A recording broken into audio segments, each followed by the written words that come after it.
Welcome back into Warchant TV. Look at that bottom of the screen right there. There's good news for Florida State. A big man commits.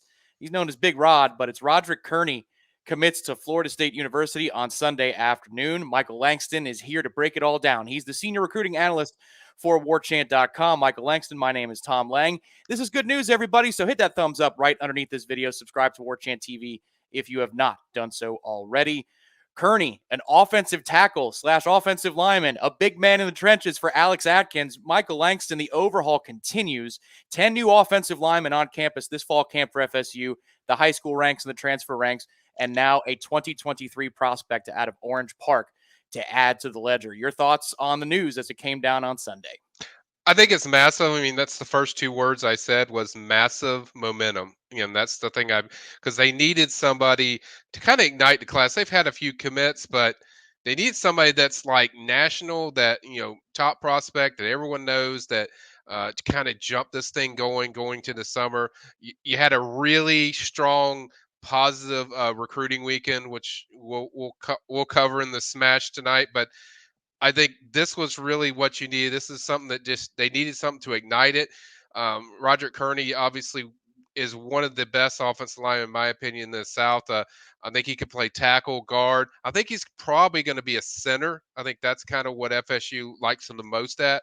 So, but I think he can play any of them. I mean, he's quick enough. He's long enough with his reach. I mean, he's definitely strong enough. So, I think he's a guy that can play a lot of different positions. But it's kind of center is kind of what I measured on. And I go back to when I think about Roderick, I go back to like a year ago when he was at the summer camp, the elite camp they had in July, and just the way you could just see Adkins, like, his saucers light up just when watching this kid as a junior, and he fell in love with this guy, and ever since then they were just two inseparable guys that Kearney loved Adkins, and Adkins definitely, loved this kid. So I think it just took off from there. And then, this is why I always say with FSU, relationships matter in what you do with them and do with your development. And we know with Adkins, he's done a great job already developing a lot of these young cats. And I think Roger kind of, took notice of that. And then for people that missed it, he stopped by actually last week, just out of the blue. We're sitting in the More Athletic Center, and then bam, pops up Roderick just walking in the door like it's normal. And so I think once I saw that, I was like, okay, this, something's going to be happening soon. But just to get the momentum going for just because that's what you're judged by fans is commits. That I can tell them all the nice things and what I'm hearing behind the scenes, but at the end of the day, people want top commits, and Roderick is definitely a major boost for FSU. This weekend on a Sunday. Yeah, with 8 official visitors in town, Michael, you thought if there was going to be a commitment, it would be on campus, not from Yeah. 2.5 hours to the east, but it was. So you answered one of my first questions, which was, where does he project? And you say he can play anywhere, but center is probably likely. So I'll ask you a different question, which is, does Alex Adkins have a type? Outside of big and strong, like I get that part. That's what everybody wants for their position groups. But does he have a type of player that he gravitates towards? Is there a certain mentality or personality, or does he appeal to the swath of all kinds of linemen? I think he appeals to guys that soak up stuff fast in their teaching. Where Atkins, I mean, people can't be out there's camps to see what I see. The way he teaches stuff is so dissecting your weakness. It's not promoting your strength, and that's what he does so well. Is he finds the weakness you do, and he fixes small little adjustments. We saw that all camp long. I think with Roderick, he's so much faster than a lot of other guys picking up that stuff. So Atkins just falls in love with those guys. I think obviously, tackle, you want guys with a lot of range and reach and footwork, and certainly can pass protect. But I think their ability to soak up and learn is what really jumps to Atkins, like where he just falls in love with those type of guys. And some of these guys they got from the last class. I mean, I think Armella, Jalen Early, a lot of these guys, Daughtry Richardson, a lot of these guys kind of fit that criteria of the way they soak up and learn stuff. And that's what really gets his juices flowing. I think when he watches kids that are like Roderick, that are so pickup. And I think he wants a lot of his kids to be no nonsense kids where, hey, I know I'm coming into. I'm gonna have to work. I'm gonna have to earn it, and it's not about you telling me I'm gonna be the number one player on your board. Like that's the kind of kids that he kind of gravitates to. So let me ask you this as well, Michael. We'll talk about it more on the Smash. If you're tuning in on Sunday, June 26th, and it's not 7 o'clock yet, you've got time. The Sunday Smash will be on at 7 o'clock. And spoiler alert, Michael and I will be talking a lot about recruiting. Yeah. But it seems like, Michael, in the last week or two, legitimate momentum is in Florida State's court now. Like they're starting to pick it up a little bit where there was a lot of pessimism and, or if not pessimism, concern about what was going on with the 2023 class. Seems like things are turning out better. They had a good weekend this weekend on campus as well. Talk a little bit about that and how maybe the script has been flipped a little bit. Yeah, it only gets real when you get a commitment. Yeah, as we saw today with the Kearney one, but there was a lot of, I think, positive feelings. I mean, I'll go over it later tonight, but I think there could be like 3 or 4 guys that I think for sure I feel like they're going to get from this official visit weekend.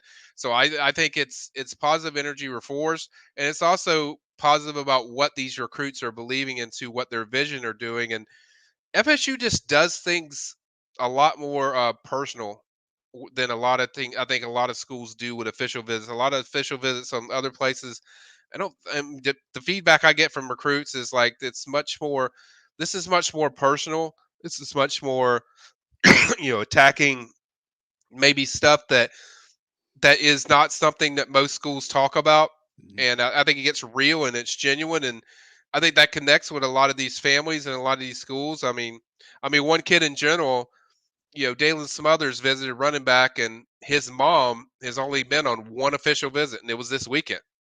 So, and I think a big part of that is the relationships that they have with these coaches, where it's not just treating you like a piece of meat, like, hey, we want you, you're a really good player, get here because we need you. It's more, more personable, where we want to really get to know you as a person and really discuss things. And from what I was told, like when Smothers' mom was in the room with Norvell, she was in tears because of how well it was going, exciting. And I think it speaks to what these guys do when they get kids on campus, and they understand where they're at as a program. They understand that it's a building. It's a building thing. It's not, hey, we're there. It's like we're building to where we're going, and really selling what they're good at, what their strengths are good at, and two, just the development of what they've done already with a lot of kids they have. And I think that's kind of the focus. It's been a very positive weekend from everything I've gotten.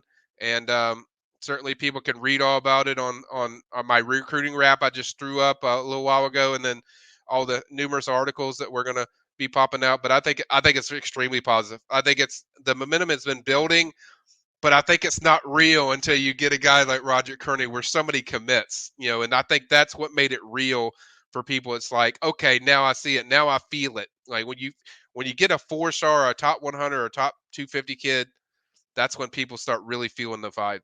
If you enjoy this video and the discussion we're having, everybody, we're going to link at the end of it the one-on-one that Michael did with Roderick late last month. It was posted in late May.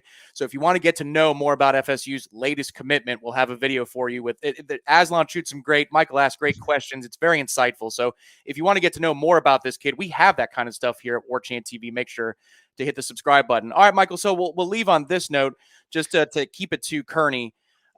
People like to brag in fan bases, especially with their rivals. I saw Florida was on the offer list, but can you talk about who Florida State beat out for this particular commitment? Well, I would say Florida was the team that was mentioned early on, and everyone knows if you've been to Jacksonville, that's Gator Town. Mhm. That's a lot of Gators in there, and even his mom was a Florida fan, growing up, and then that's what makes this even more impressive. That I think Florida was the main competition that I'd heard, but that's what makes it even more special. Of why how you have a rock star and Alex Atkins, that you can overcome that, and especially with the success that Florida has had compared to FSU on the field. I think it speaks volumes to kind of where this is going. Imagine what they do when they start winning. When they start actually winning games, beating the likes of Florida and Miami consistently. I think it speaks to that. But I think Florida was the main competition. Ironically, was I don't know if he followed through, but he was supposed to officially visit Florida this weekend. He might have already done that, but um, I got the impression that there's nothing. here's the thing I can say about Kearney, and this is what he told me just minutes ago. There's no place I feel like home like FSU. Like there's never a feeling where I have tingles in my body like I do when I'm at FSU. And that kind of speaks to what they've done throughout this recruitment.